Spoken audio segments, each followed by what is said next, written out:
익숙한 땅 정든 집을 뒤로 하고 어디로 가는지 알지 못한 채 걸었네.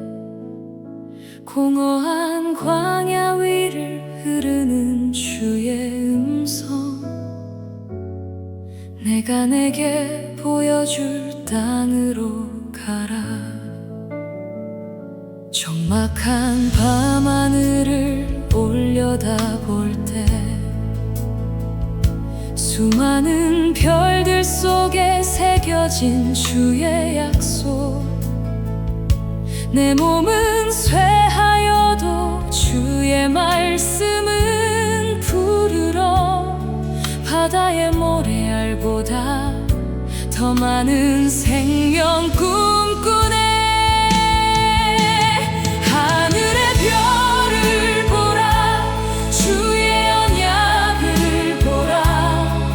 보이지 않는 길 위를 믿음으로 걷는 삶, 당신을 믿음으로 의롭다 하신 주여. 아브라함의 하나님, 나의 하나님 되시네. 영원한 언약의 빛, 우리를 비추시네.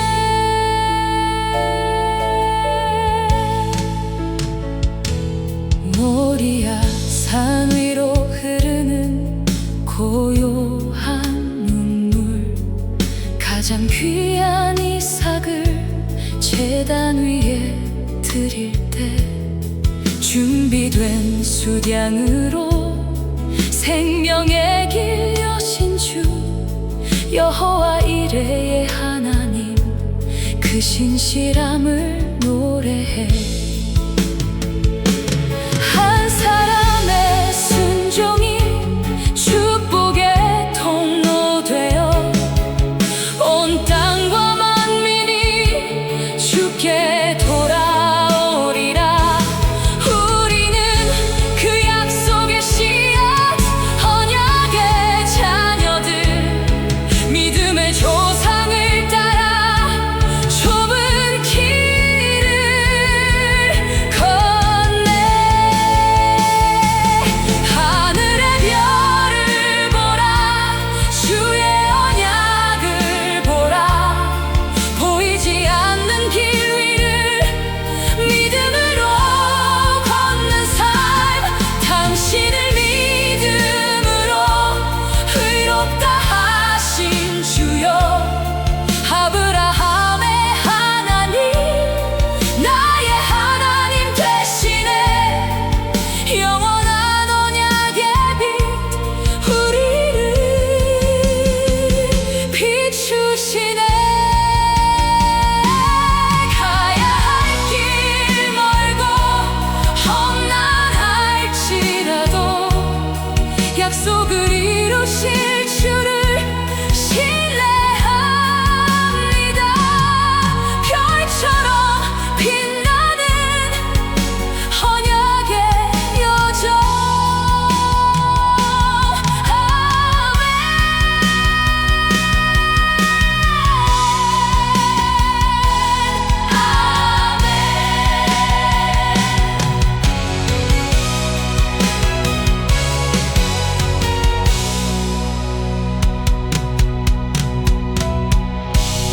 아멘. 여러분, 성경을 그냥 오래된 이야기들을 모아놓은 책이라고 생각하시나요? 만약에 그게 아니라 성경 전체가 처음부터 끝까지 하나의 거대한 비밀 코드로 연결된 책이라면 어떨까요? 오늘 바로 그 비밀의 문을 한번 열어보려고 합니다. 성경을 읽다가 이거 너무 어렵다. 도대체 무슨 말이지? 하고 막막했던 적 다들 한 번쯤은 있으시죠? 네, 아마 많으실 거예요. 이야기들이 막 다 따로 도는 것 같고 사실 좀 헷갈리는 게 당연할 수도 있습니다. 이게 역사상 가장 영향력 있는 책 중 하나인 건 맞는데 막상 읽어보면 그 안에 나오는 수많은 이야기, 율법, 예언들 때문에 가끔은 좀 압도되는 느낌이 들죠. 왜냐하면 그게 쓰여졌던 시대랑 우리가 사는 지금이랑 문화적으로 너무 다르니까요. 마치 설명서도 없이 엄청 복잡한 기계를 조립해야 하는 그런 기분이랄까요? 근데 걱정 마세요. 이걸 풀 수 있는 실마리가 있습니다. 그런데 말이죠. 만약에 이 모든 흩어진 조각들을 처음부터 끝까지 하나로 쫙 끼워주는 단 하나의 개념, 일종의 비밀 코드 같은 게 있다면 어떨까요? 바로 오늘 우리가 파헤쳐 볼 게 이겁니다. 이 코드 하나만 딱 이해하면 퍼즐 조각들이 맞춰지듯이 성경 전체가 하나의 거대한 그림으로 보이는 정말 놀라운 경험을 하시게 될 거예요. 자, 좋습니다.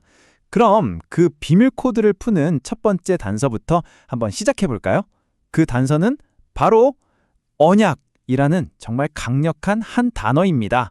이건 우리가 요즘 생각하는 그런 계약하고는 차원이 달라요. 언약은요, 말 그대로 목숨을 담보로 맺는, 피로 맺는 관계에 대한 맹세거든요. 그 무게감이 느껴지시나요? 근데 좀 이상하지 않으세요? 성경을 언약의 책이라고까지 부르는데 정작 성경 어디를 봐도 언약이란 이런 것이다 하고 딱 부러지게 설명해 주는 부분이 거의 없다는 거예요.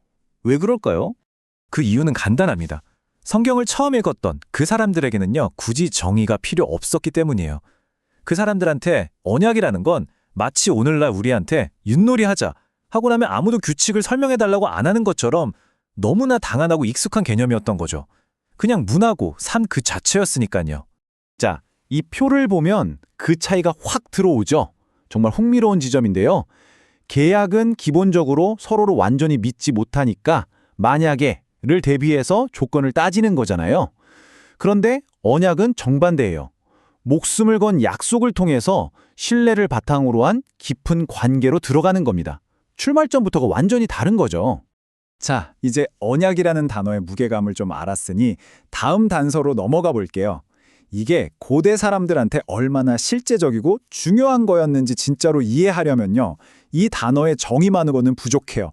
그들이 언약을 맺었던 그 극적인 의식, 그 장면을 머릿속에 한번 생생하게 그려봐야 합니다. 한번 상상해 보세요. 힘센 왕과 약한 왕이 있어요. 먼저 동물을 한 마리 끌고 와서 잔인하게 들릴 수 있지만 몸을 정확히 반으로 쪼갭니다. 그리고 두 사람이 그 쪼개진 동물 사체 사이를 함께 걸어가는 거예요. 그러면서 맹세를 하는 거죠. 만약 내가 이 약속을 어기면 나도 이 동물처럼 될 것이다. 이건 그냥 비유가 아니에요. 말 그대로 목숨을 건 자기 저주의 맹세였습니다. 충성하면 복을 받지만 배신하면 죽음뿐이라는 걸 보여주는 아주 강력한 의식이었죠. 자, 이 고대의 무시무시한 언약의식, 이 코드를 머릿속에 딱 기억해두세요. 이걸 가지고 창세기 15장에 나오는 아주 유명하면서도 좀 기이한 이야기를 들여다보면 모든 게 이해되기 시작합니다. 이야기의 주인공 아브라함이 하나님께 이렇게 물어요. 주님, 이 땅을 저에게 주신다는 그 약속, 제가 그걸 뭘 보고 믿을 수 있겠습니까? 굉장히 솔직한 질문이죠. 끝없는 의심과 불안함 속에서 뭔가 확실한 증거를 보여달라고 하는 겁니다. 하나님은 과연 어떻게 대답하셨을까요? 하나님은요, 길게 설명하지 않으셨어요. 말로 대답하신 게 아니었습니다. 대신 아브라함이 보자마자 단번에 알아차릴 수 있는 하나의 의식으로 보여주셨죠. 바로 아브라함의 문화 속에서 가장 강력하고 가장 의미 있는 소통 방식, 언약으로 응답하신 겁니다. 보세요. 성경 구절을 보면 아브라함이 뭘 하는지 나오죠. 그 모든 짐승을 가져다가 정확히 중간을 쪼개서 마주보게 놓습니다. 어때요? 우리가 방금 살펴본 그 전형적인 언약의식을 위한 무대를 아브라함이 그대로 준비하고 있는 거예요. 그런데 바로 그 다음에 정말 충격적인 일이 벌어집니다. 원래대로라면 아브라함과 하나님 두 당사자가 함께 그 사이를 지나가야 하잖아요. 그런데 하나님을 상징하는 연기나는 화로와 타오르는 횃불, 이것만 홀로 그 쪼개진 고기 사이를 지나가는 겁니다. 이게 뭘 의미할까요? 바로 약속을 한 두 당사자 중에 더 강한 쪽, 전능하신 하나님께서 혼자서 그 끔찍한 자기 저주의 맹세를 다 짊어지시겠다는 뜻입니다. 만약 이 약속이 깨지면 그 책임은 내가 지겠다. 내가 이 동물처럼 되겠다라고 선언하신 거죠. 자, 이 장면은 정말 대단한데요. 동시에 아주 중요한 질문 하나를 던지게 만듭니다. 그리고 바로 이 질문이 이야기 전체를 가장 놀라운 반전으로 이끌고 가죠. 생각해보세요. 전능하신 하나님은 약속을 어길 리가 없죠. 그분이 스스로 맹세까지 하셨습니다. 문제는 약한 쪽, 바로 우리 인간입니다. 인간이 필연적으로 그 언약을 어기게 되면 어떻게 될까요? 맹세에 따라 저주가 발동되어야만 하는데 그 책임은 하나님이 지기로 하셨잖아요. 이 딜레마를 어떻게 풀어야 할까요? 바로 여기서 보증인이라는 개념이 등장합니다. 이게 핵심이에요. 하나님의 언약을 세상의 다른 어떤 조약과도 구별되게 만드는 아주 독특한 특징입니다. 누군가 빚을 못 갚으면 대신 갚아주기로 약속하는 사람, 그게 바로 보증인이잖아요. 그리고 이 보증인이라는 아이디어는요, 인간이 실패한 뒤에 아차 하고 급하게 만든 플랜 B가 아니었어요. 놀랍게도 이건 태초부터, 시간이 시작되기도 전부터 세워져 있던 계획의 일부였습니다. 이 자료를 보면 이걸 창세전 언약이라고 표현하는데요. 땅의 기초가 놓이기도 전에 성부 하나님과 성자 하나님께서 미리 약속을 하셨다는 겁니다. 만약에 인간이 실패하면 아들인 그리스도께서 직접 인류를 위한 보증인이 되어서 그 모든 대가를 치르시겠다고 말이죠. 자, 이제 모든 단서가 다 모였습니다. 흩어져 있던 조각들을 하나씩 맞춰서 성경 전체를 꿰뚫는 거대한 그림을 한번 완성해 볼까요? 이겁니다. 이게 바로 성경 전체를 관통하는 코드예요. 1단계, 하나님이 인간에게 생명의 언약을 맺으십니다. 2단계, 하지만 인간이 그 약속을 깨트리죠. 3단계, 약속이 깨졌으니 저주, 즉 죽음이라는 대가가 요구됩니다. 4단계, 바로 이때 보증인이신 예수님이 나타나셔서 우리 대신 그 저주를, 그 대가를 전부 치르십니다. 그리고 마지막 5단계, 그 결과 원래의 약속과 하나님과의 관계가 영원히 안전하게 회복되는 거죠. 이것이 바로 아브라함에게 처음 보여주셨던 복음이고 성경 전체를 떠받치는 논리 구조인 셈입니다. 그래서 성경은요, 위대한 믿음의 영웅들 이야기가 아닌 겁니다. 언약이라는 렌즈를 통해 보면 성경의 진짜 주인공은 연약하고 실패한 우리가 아니라 어떤 상황에서도 그 깨트릴 수 없는 약속을 끝까지 지켜내시는 신실하신 하나님이라는 걸 알게 되죠. 자, 이제 이 질문을 한번 스스로에게 던져보셨으면 좋겠습니다.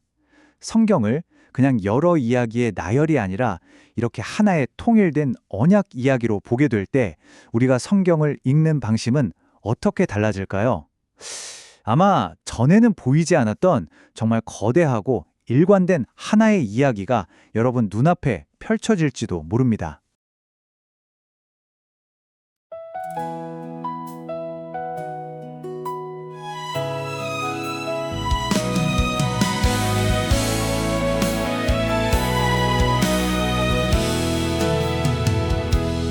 익숙한 땅 정든 집을 뒤로 하고 어디로 가는지 알지 못한 채 걸었네. 공허한 광야 위를 흐르는 주의 음성, 내가 내게 보여줄 땅으로 가라. 적막한 밤하늘을 올려다볼 때 수많은 별들 속에 새겨진 주의 약속, 내 몸은 쇠